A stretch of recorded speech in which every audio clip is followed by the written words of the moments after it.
You're listening to the Brave Parent Podcast. I'm your host, Dr. Susan Maples. I'm here for all parents who deeply love their children and want their health span to equal their lifespan. In other words, to be healthy their entire lives. If that's you, tune in. In every episode, we're grappling with contemporary issues that affect every child every day in areas that your doctors either don't know or don't have time to tell you. It's your time to be brave. Hello, everyone, and welcome back to season 2 of the Brave Parent Podcast. Today, Lauren and I have a very special guest and a good friend of mine, Dr. Amy Wisner, who teaches in the Department of Business Communications at the Broad College at Michigan State University, and she is known as the Rebel Professor. And she'll introduce herself in just a minute. But I just wanted to say how excited I am today, waking up thinking about this podcast, because I learned so much from Amy, and I know Lauren will too, as she's raising 2 young children, and so is Amy. But we're really talking today about social emotional health, and that is authenticity. We're going to talk about how to grow truly authentic children who know who they are and who are able to live their life, not just their childhood, to their fullest potential, to serve the world with their unique purpose. And how do you create that in younger ages? And then also, we're going to shift gears partway through and talk about our whole system of learning based around grades. And is that really the best way for kids to learn? And are we punished by the reward of a grade, or are we inhibited by that? And what does that do to our learning? And that's something that Amy has a very unique and special, not only focus on, but a lot of experience at. So having said that, Amy, tell us a little bit about you. Thank you, Susan. I'm excited to be here too. I was also very excited when I saw this on my calendar and remembered that we get to talk today. Let's see. I'm a single mom by choice through the miracle of science. I have a 4-year-old daughter and 2-year-old son, and I'm raising them solo, which is probably the bravest of all brave things I've ever done in my entire life, and also something that's really aligned with my true authenticity, my truth of who I am. I'm a professor of business communication at Michigan State University. I have 600 undergrads every semester, and really have taken this program from just sort of your traditional business communication to really helping my students figure out who they are and what they care about, what they truly care about, and how they want to have an impact in the world. And so much of those 2 roles are really what brought me to where I am right now. And so one of my friends and somebody who does amazing anti-racist work, Janelle Scales, said it perfectly. Parenting radicalized me. I have seen things so much more clearly after having children and realizing areas where I wasn't living into my truth or my authenticity because I was raising these 2 little humans. And I mean, it really all started when I gave birth to Olivia. It was like this mama bear inside of me woke up, and it was just a whole different beast in the greatest way possible. But I truly have gone from, like, personally in my own journey toward authenticity, I will say. I mean, I think it's always a journey of unlearning what society, to include our parents and our grandparents and all of the systems around us, are telling us who we're supposed to be. And really unlearning what we've bought into to really reconnect with who we are at the center of our being. And you have such a unique perspective, Amy, because you're really catching kids as they leave our households and go off to college. They sit in front of you wide-eyed and open to, that sort of strange abyss between being at home under these constructs and now being under the rules of a university, but still kind of protected. And you've had all these interesting experiences. Yeah, I think what happened for me was I I was struggling for a while. So I've been at Michigan State now for 11 years. I've been in the College of Business for 5. And I was really struggling with the fact that it seemed like students were just not engaged in learning, that they were just hustling for the grade. And I mean, I guess so was I back in the day. Just what's the, I refer to it as the capitalist exchange of grades, where like, what's the smallest amount of work that you can do to get the best reward, the biggest grade, the best grade. And so I would regularly be talking about things, and we're talking about interpersonal communication skills. This is really nuanced. This is something that you can always be learning, always be improving. Who cares what the grade is? If I'm giving you feedback, it seems like you would want to know that. And it was like they were blinded by this need to accomplish the grade, almost in an, you know, automaton fashion, right? Like must get the grade, and they couldn't even see the opportunity to learn. And it wasn't until I had my kids that I really started to see that we do this to them. We do this to people, right? We take these creative geniuses who are critical thinkers by nature. I mean, anyone who's around little kids knows why is the number one thing they ask. It's all the time. Explain things to me. I want to know everything. They're just naturally curious. They're natural learners. Why? And then, But yeah, why? explain it. And I made a commitment to not to never set a rule for my kids if I couldn't explain the rationale behind it. If there wasn't some meaning behind it, otherwise that's just a power dynamic. That's just me telling you to do something because I think it's right. So to your point earlier, right versus wrong, who's to say what right versus wrong is? And so I remember saying to my son a lot of times, like, because I'm large and in charge. And when he turned around and said that back to me, I was like, right. Always comes back around. It always does. This little kid going, I'm large and in charge. I'm like, no, you're not. Neither am I. I don't know why I said that. Yeah. I have said since Olivia was very small that that my job is to keep her healthy, safe, and growing. And so if I'm ever going to stop her from doing something that she wants to do, it is because it's not aligned with me accomplishing that goal. So I'm clearly not going to let her run out in the middle of traffic, and I'm going to make sure that she brushes her teeth, and I'm going to help her make sure that she has good, hygiene habits in general. She's going to eat healthy foods and have a good relationship with what that means. It's not, these rules, especially around food. And we've talked about these things before. It was so much. And your book does such a great job with helping people understand that, if we treat certain foods like they're bad, then the relationship with it is different. If it's a matter of, okay, Caleb always wants to eat chocolate. Always. He's my chocolate kid. I want chocolate. Chocolate. And I always say, we're not going to do chocolate first because that's a lot of sugar. Let's eat something else and then we can have some chocolate. And so yesterday he said, I want chocolate first. Right. And so he is starting to recognize that we're having this conversation around this, and we're navigating and discussing why this is something that I'm trying to help him establish as a healthy habit, because his body and his health matter to me and ought to matter to him. Right. And so we discussed it, and he said, how old is he? He's 2, 2.5. And he said, okay. So, but it's Fiber first. That's what we talk about, right? Right.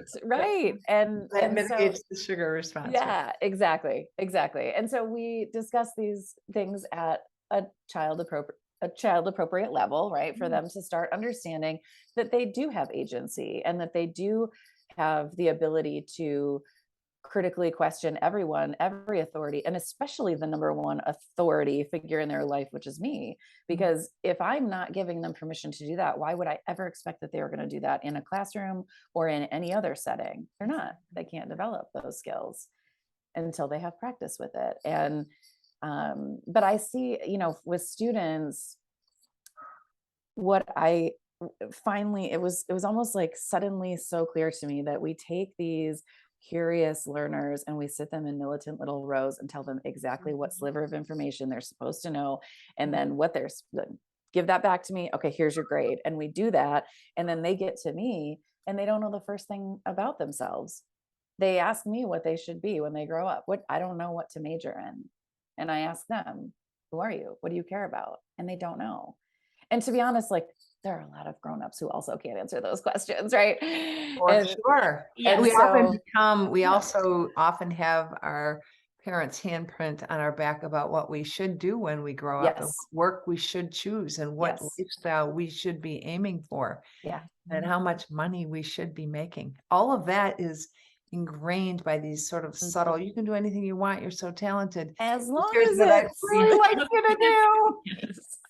Little and dangerous. some subtle, some not so subtle, because I Mhm. have had crying students in my office who absolutely don't want to do anything in business. This is not their dream. They do not want to do this, but a parent or both parents are essentially forcing them to because they're paying for their education. And it's just devastating to me to think that somebody is going to live, because, of course, what you do, you go through 4 years of school and then you start your jobs, and then you do that for 5 or 10 or more years, and then finally go like, no, I still hate this. And now you have to start over. And That's what's so powerful about what you're doing. I mean, yes, at the college level, but then so much of your other work is working with younger ages. Mhm. Because I mean, for me, even like that confidence in saying, this is what I want to do and why, it didn't come until I had my kids, those yeah. reflections, right? Mhm. This is not who I am because this is not who I want them to be. I need to Yep. start living my passion, right? Yep. And doing what I feel called to do. But I mean, I didn't have my kids until I was in my 30s. So then that journey came for me in my 30s. And so as I'm listening to you, I'm like, what a gift to be able to give Mhm. that to my kids. I mean, college Now. made a huge difference in my life. Yes. Earlier in life, Mm-hmm. even better. Mm-hmm. And that's where I think for all of us as parents, we need to be doing the work of unlearning. If we want to raise generations I of love that. The work children, I'm learning. yeah, if we want to raise generations of children who are going to have this connection with self and a true understanding of who they are and how they want to show up in the world and what they truly value, not just what the rules are and how to follow rules, we have to do it differently. And we can't do that unless we unlearn a lot of stuff. Society has been packing information into our brains from every angle, and we do this. And especially us as women, we have this whole set of beauty industry standards that are just hammered into us, and then we keep doing all of that dirty work in our minds all the time. Yep. We do. And Absolutely. a society has its own pressures on men. I often Absolutely. feel worse for men because there's this whole sense of who are they if women are equal in the workforce and the science Mhm. world and all of that. And at home, there's only one mom and there's only one housekeeper. It's like we've Yep. really done it to men in some ways. But gender stuff aside, I look at my son and he super, super bright. And even by saying that, I'm probably being defensive to tell you that he lives this outdoor adventure life. And, he's a So cool. professional athlete and guide. And, now teaching wilderness outdoor medicine, getting EMT and thinking of firefighting and pilotry and all of this stuff. But in the meantime, he's a river guide. He's a ski coach. He does competitive mountain biking, all the stuff you really worry about. Yeah. But Yeah. my Absolutely. friends, when Hunter chose to do this after getting a really good education and, an all-A student at everything he's ever done, they're like, it's a phase. Don't worry. I'm like, not. I hope that his happiness isn't a phase. I hope so I too. hope that because he's happy and not drinking and drugging to numb himself and living his best life, I hope that's never a phase. Mhm. And that's really what we're after. And of Mhm. course, off my payroll, supporting himself, learning financial, responsibility. It's at a young age. I mean, we have to help kids realize that they don't have to live our lifestyle. They just have to be able to support their own without Yeah. being in debt and, anyway. But that whole area of trying to shape who kids belong or who they are. Tell me a little bit about your experience in maybe with an individual student or two students where you've really seen in a semester someone blossom as a result of the work that you're doing? Well, first say, like, I know we're going to run out of What time. am I doing? What are you doing that is unique that you're so far not getting kicked out of the university So for? far, Her nickname is, her handle is the Rebel Professor, and she really is rebellious. She's breaking all the rules. So tell us about your journey. January of 2022, I scrapped all the content in the course and decided to help students really focus on identity and values and the value that they bring to any space, not just in the workplace. That's something that we don't create space for, is who are you, and how do you show up everywhere across contexts? Who are you at the core of your being, and how do you want to show up in the world? And one of the really phenomenal things that I saw was the number of times when we did gratitude journaling. So I had them start journaling and learning about emotions and values, and really thinking about their strengths and their superpowers and how they can use their superpowers for good. And so many students were saying things like, I need to spend more time with my mom. I need my mom to know how much I appreciate her. I haven't, I go home and I always think it's annoying that my mom wants to talk to me, but the more work they did around this, the more they realized the value of not just moms, I'm surely there were dads and everything, but I'm a mom. And so I heard the mom comments a lot. And I feel like I need to send a little, you're welcome out to all the moms of the students who go through my class. And it's cool because it's easy, especially at that point in our lives as human beings. We're going through that individuation process.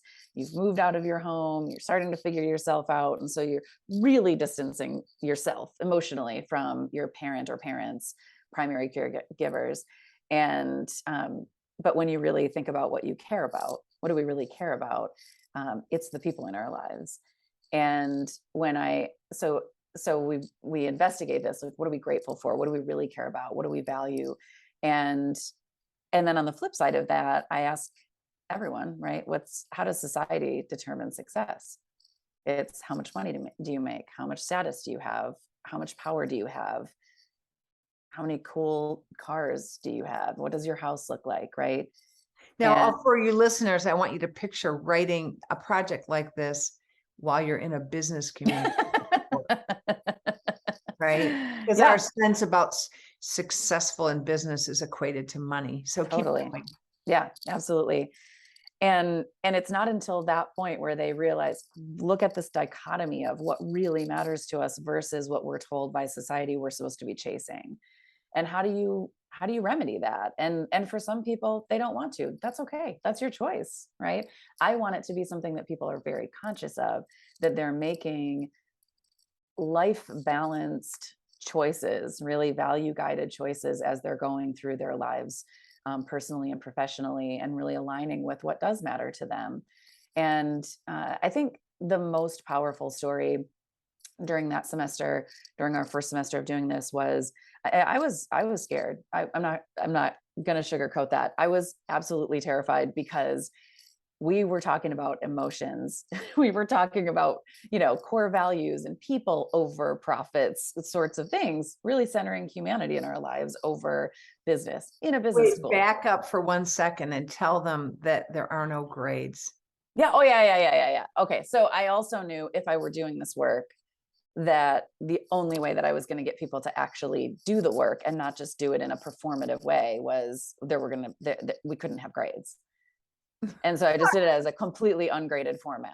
And the students for 14 out of 15 weeks kept saying, oh, is this how you're going to grade us? I'm like, what? They don't trust anyone. They don't trust people, especially in the academy, rightfully so.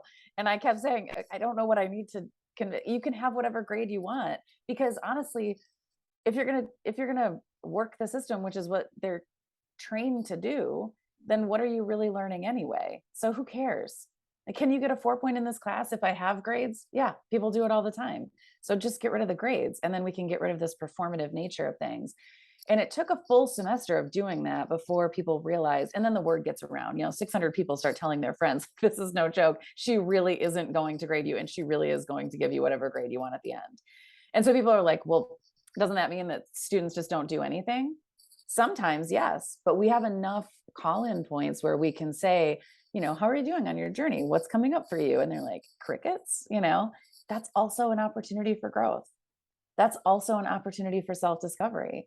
Because if you haven't done anything in a class where there are no grades, and the only purpose is to figure out who you are and what you care about and how you're going to have an impact, and you're not doing anything, investigate that. Why? Right? And often it's because I had these other things I had to do for my other classes that do have grades. That's our whole lives. We're performing to someone else's standards our entire lives until we decide what matters to us matters enough to not do that.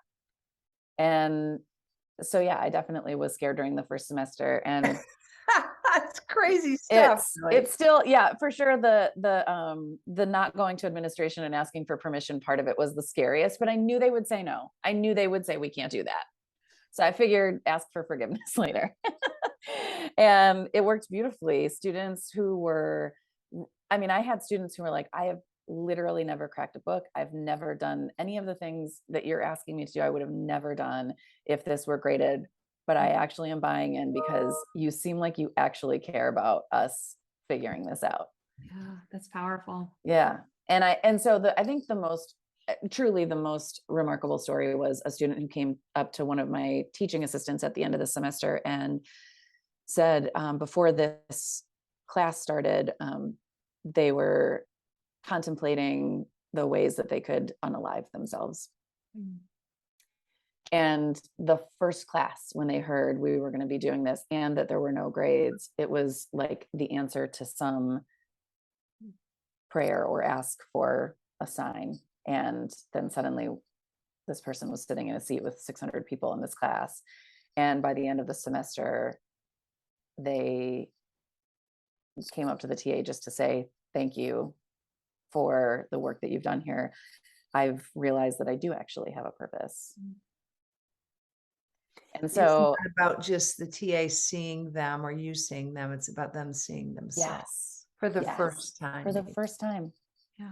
And I had another student who, on a little lighter note, who said, wow, my whole life, everyone has always said, just be yourself. And no one until this class has asked me who I am. Yeah. We don't make space. How do we, Amy, or Lauren, if you have ideas, what are the best ideas for helping children see who they are, even amidst the preteen, adolescent years of knowing that conformity is what helps build acceptance and popularity? How do we help kids stand up for who they are, learn who they are, stand up for who they are, and really chart a unique course where they don't feel ashamed? I'm not the expert here, but I'm just going to input something that I've been doing lately, and I've seen a huge change in my kids as a result. And that's going back to that whole why question. Like, I've been asking them the why question as well. And for them to start thinking through things like, why do I feel this way? Or why did I have this reaction? Or why, like the other day, they had pajama day for the school, right? And my 6-year-old didn't want to wear pajamas. And I said, that's fine, but why don't you want to wear the pajamas, right? Yeah. Like, let's talk through that, what's actually happening there. And I was like, if you don't want to wear something that everyone else is wearing, that's totally fine. I just want you to feel secure in your reasoning behind it as well.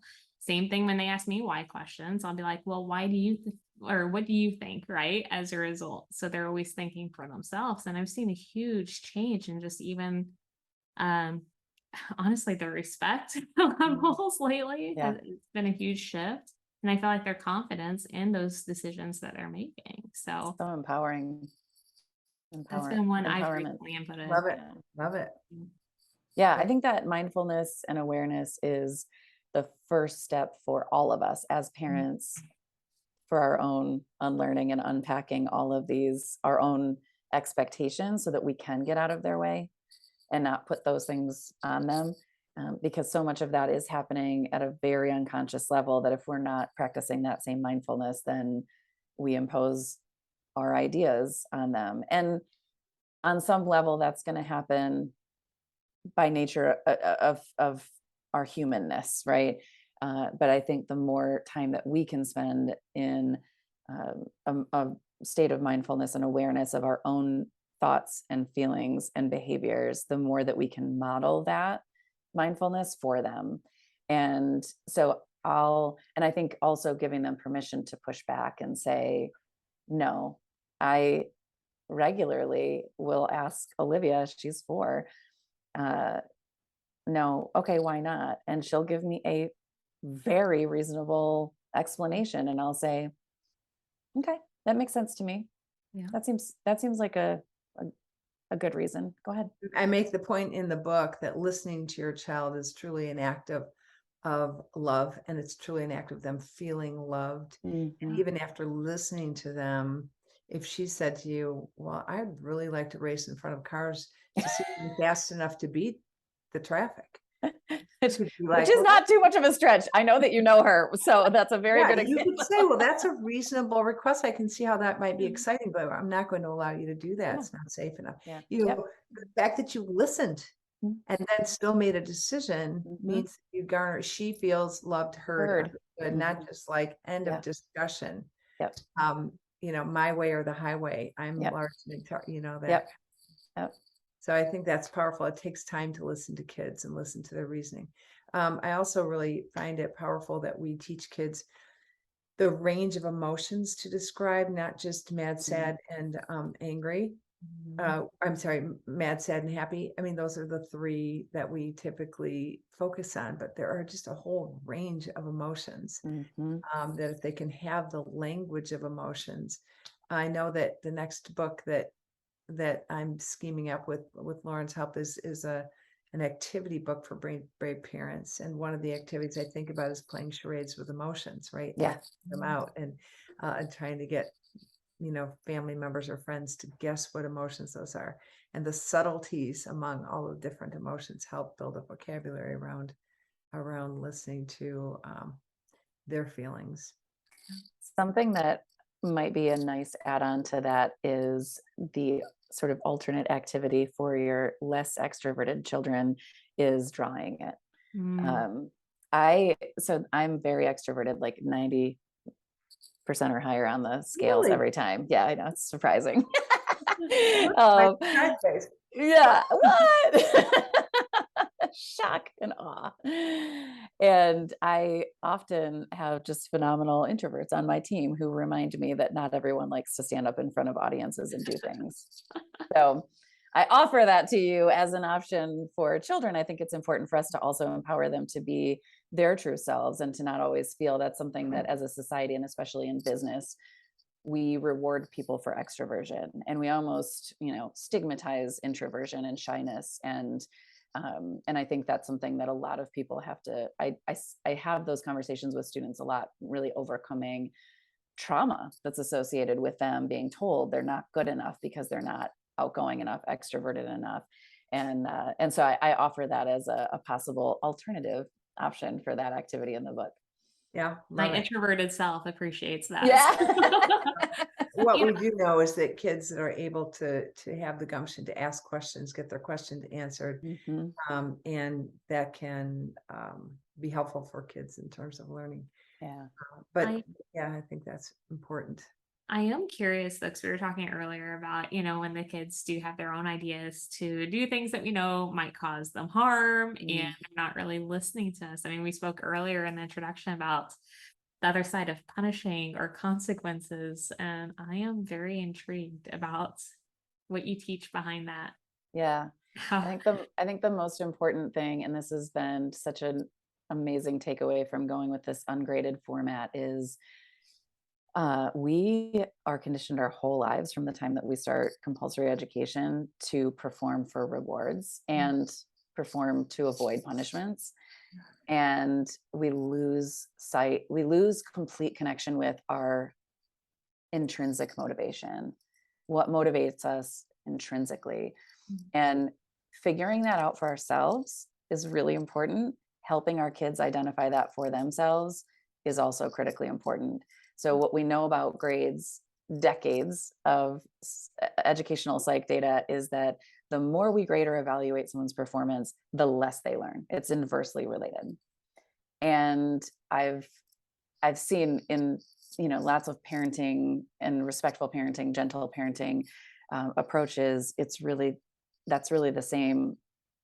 It's the other side of the coin, right? That we're also, when we're doing this respectful parenting and listening to them, that we're helping them discover that agency and discover what does motivate them to stay alive or healthy or well, because they don't know those things.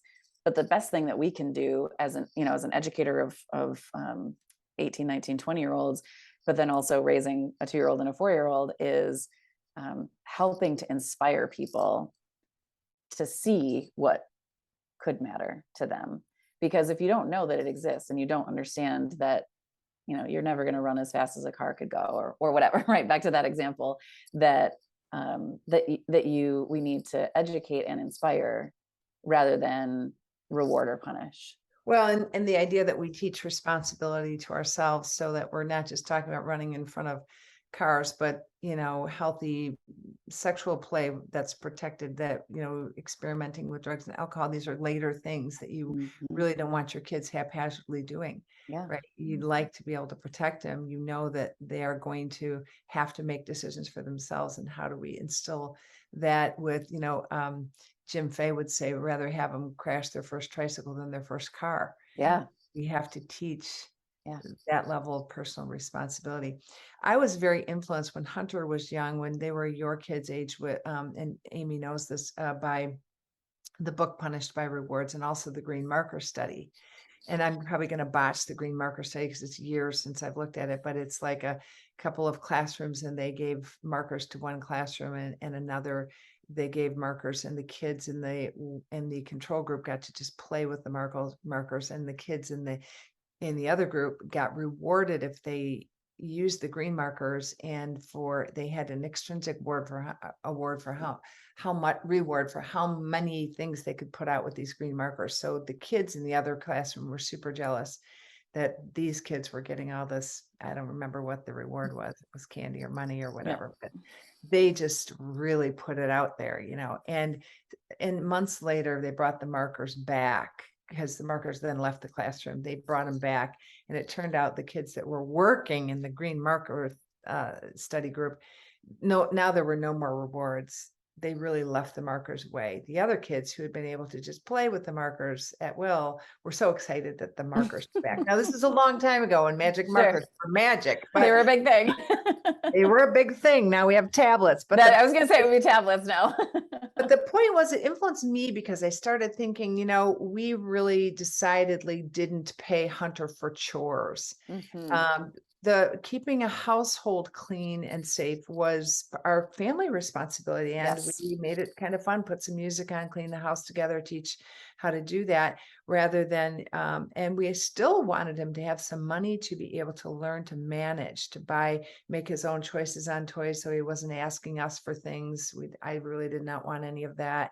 So I gave him an allowance, $1 per his age per week. Now, many families can't afford to do that, but I would say $5 a week is a lot. He had to learn we tithed it. We took 10% and saved for a children's charity. And we had a charity book that we looked at, and he was saving for a tree we were doing some interesting things, managing his money. We're able to open up a bank account. When he ruined something in the home, he had money to pay for it. So there were all kinds of ways that we could use the money, but the money was a gift for him to manage it, not because he earned it for doing things inside the house. Now, we went outside the house to take care of his neighbor's things. Some of it was a neighborly act, and some of it he could decide to get paid for later, but mowing grass and things like that. But in our house, I didn't want to pay my son to clean his room or clean a bathroom. So that was kind of an interesting approach. And again, everybody has their own. I think, something that you said, and I agree, we really have lost the sense of responsibility to community. So much of our societal messaging is this rugged individualism, and it's every person for themselves, and yeah, gross. And when we think, so this is something that I regularly say to the kids too, and Olivia's Your really, kids or your college? my kids, Olivia's really starting to understand we need to take care of our community. So you could want to do, probably the thing that they do the most is just being loud. Like, you're screaming at the top of your lungs. If you want to do that, can you go someplace where you're not affecting everyone else in I refer to it as our community, because I want them thinking about not just our family, but anywhere we go, right? We're in community with people in different spaces, in different ways, and how we're influencing people matters. And so, not that we're neglecting our own needs at the expense of other people at all times, but that we're always mindful of that. How are we showing up for ourselves and in community with other people? And those are going to sometimes create conflict for us that we can talk about, right? But I really want to be loud right now at a restaurant. Okay, well, then we're going to need to leave, because these people did not come here to listen to kids screaming while they were eating their dinner. We have to look at our impact and see if it's intended or unintended, right? Yes. And how it impacts, ultimately us again. Something, as you were talking about pay and that sort of thing, and the intrinsic motivation thing, just triggered, like, for me, something that I figured out with my kids, like the most important compensation of any kind is my time. Like, that's the most important thing that I can give them, is my time. And I don't know why it took me so long. I might be a little dense, but 4.5 years in, and I finally said, I was getting frustrated at the messes that they were making behind me as I was cleaning. And I would always say, don't make messes. It's making more work for me. And it was about me, right? And finally, one day I said, hey, the more messes that you make, the less time that I have to spend with you. And it was like, boom, light bulb went on for Olivia. And she started helping me clean up what had just happened, because she wanted to spend time together. So then, of course, naturally, I had to make sure that I also did that. I didn't use the extra time to do other things, which I did want to do, but really me paying attention to, what really motivates them is getting to spend time with me, which I can appreciate that that's not going to be forever. And so that's not going to be the thing. I know that. But for now, that's one of the ways that I found to tap into their intrinsic motivation is, I love that. Hey, if we can all do this thing together, we can all go do something really cool together. More time. One thing that I find interesting, though, just based off what you said, it might not always be the case that they want to spend time with me, but now I'm thinking about your classes and what you're helping these college students recognize. And I almost wonder if we were all raised with this awareness early on, if maybe there wasn't necessarily that ending like we expect around 8, 9, 10 years old, right? Yeah. I hope so. Right. I think came to my mind. Yeah. I also, we don't have enough time to do everything I wanted to do today, but I wanted to also really just touch on racism, sexism, and how to raise kids who are learning to judge 1% less every day of their life, which is what I am in the process of doing my whole life. Mm-hmm. And when I said that to my son, he was like, well, Mom, how is it even possible? You're not very judgmental. And I was like, listen, 1% of 1% is 0.01 and it's infinite. And it's not just how we portray our lack of judgment on the outside, but what do we say in our mind before the words come out? Mm-hmm. Do I really judge this person? Mm-hmm. And the difference between maintaining safety, having to make a snap judgment about the fact that the burner's hot, don't put or you're walking down in a dark alley and that guy doesn't look safe, mm-hmm. and making a generalization about their person. Mm-hmm. Those are tough decisions when you want your kids to stay safe and have a little bit of stranger danger, mm-hmm. so that they're not, running off in somebody's car going, you look like a nice person. You, and they're gone. So, that's maybe a subject for another day, but can you touch on it a little bit? How do we help kids grow up in seeing the world as much than our own focus? Honestly, I'm going to bring it back to the parents on this one. In fact, I wrote a chapter in a book called Embody Kind. and it's titled Patriarchy Free Parenting. Mhm. And the idea is, if we're perpetuating these norms and beliefs, and we're modeling judgment and othering without realizing it. So again, it's our own mindfulness and our own unlearning and our own commitment to judging less, um, and seeing the humanity, centering the humanity. My goal is to model that so that my kids will call me out if I do it. Because we were raised differently. We were raised in a different time, and I think one of the general guidelines and principles in our house is we don't comment on people's bodies, faces, physical appearance. If someone's got a cute outfit, totally fine, right? Because that's an expression of themselves, but we don't comment on people's physical appearance and their bodies, because why do we need to do that? And that's really led to some interesting conversations with family members. I'm going to leave it at that. But I think that, and calling out behaviors of other people. So modeling not only how we show up, but how we call other people in and have those discussions about, yeah, hey, we don't do that here, because that's also modeling something that's So different. it's so interesting. I remember something so impactful when I was young, probably Olivia's age. My brother's a year older, and we were in a grocery store, and he said to my mom something about that woman in the aisle is a fatso. And in the, this is 50 years ago, when people were by and large thinner anyway. So Mhm, this was mhm. an unusually large person. And we got into the car, and my mom, the therapist, turned around and said, and she's talking to kids about this. She said, I want you to know that although she looks different from you and it's unusual and you want to comment on it, she said, I want you to know that people who are heavy, what I have noticed is that they create a heaviness or a distance between their heart and another person because they're afraid to get close, and you're making it harder for them to get close. Oh, And I was like, oh, that's so sad. So she said, never want to do that. But she would take like individual responses that we had. We had two gay men married living next door to us, and my son, when he was little, was like, that must be really. They're both named Bob.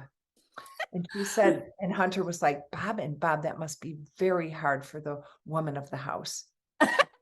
And we had to explain that there was no woman in the house, and that, that they chose to have a relationship sort of like a man. And, all of these messages, when you think about how they're brand new to kids, mhm, how we do it without going, shame on you for they don't know that what mhm, they said was inappropriate. mhm, Shame on you, shame on you, shame on you. mhm, Instead, just to say, here's what I've learned, and, in a very mhm, kind way, and here's why we don't treat people that way mhm. and make them feel awkward because they choose to live their life, or, they're different from us. Yeah, So those messages are impactful. yeah. I remember when I was little going, wow, I never thought of. Wow. Yeah. Well, and that's, to me, I think if we're always focused on centering humanity, centering our kindness and empathy and compassion for ourselves and for other people, we're focused on what matters, instead of if you think of how does society define a good kid versus a bad kid, it's about obedience and following rules. And that will just take a whole other podcast for us to discuss, Will. but And it'd be worth it, wouldn't it's it, Lauren? We have to have her back. I just never want this to end. Can we I go know we're all hanging on day? every word, and we will. Oh, and Amy, Well, when's that book coming out so the audience can wait? Yeah, Embody Kind is releasing September 26th, so next Monday. Wow. And yep, so it'll You be have out one whenever. chapter in that, right? I have one chapter in Okay. that, and then I have a collaborative book, The Rebellion: Transforming Society with Radical Authenticity, and I ooh, have 22 authors and myself and an anti-bias consultant who's going to be helping us really shape our words in a way so we can do no harm and really help people see themselves in the stories and connect better with their authenticity, hopefully, with their stories. love And that. all the proceeds of that book are going to go to support the organizations each of the authors are highlighting in their chapters. It's amazing. And keep I Love love your work, and I guys- can't wait to see your own book too. I know. I'm excited love to your write that. art, Yours too. and I love you and you too, Lauren. So this is a really, really This is privilege so for me great. to have spent this last hour. And I know we need to wrap it up, unfortunately, but we're going to do it again. Yes, please. I love And that. you have such a big following. Do you want to tell people how to find you? You know, probably the best way to find me is at Rebel Professor on Instagram. And this is probably a bold move, but Amy Wisner on TikTok. I don't really do a whole lot on TikTok yet, but I'm kind of thinking that I want to, because I like talking. Go figure. And one of the things that's cool about that platform is that people kind of have dialogue, because they'll ask questions in the comments, or sometimes it's not questions. And then the rebellion.online is the community that I'm building to help people. And your really... Facebook? Yeah, Facebook is my name, Amy Wisner. Yeah. Yeah. Yeah. Awesome. And yeah. And hopefully you'll share this podcast and we'll get more Brave Parent. Of course. Yeah, absolutely. More people to our podcast. Sounds great. What an incredible time today, Amy. Thank you so much great. for lending us your time and your expertise and It's your been a knowledge. pleasure. I look forward to the next time. Yes. Me too. Me too. Thank you both. Bye. Bye. Bye now. Stay tuned for our very next podcast. Thank you for listening to the Brave Parent podcast with your host, Dr. Susan Maples, author of Brave Parent, and Lauren Eckert, founder of Burning Soul Press. Be sure to leave a podcast review and grab your copy of Brave Parent on Amazon or Audible or wherever you choose to buy your books. Bye for now.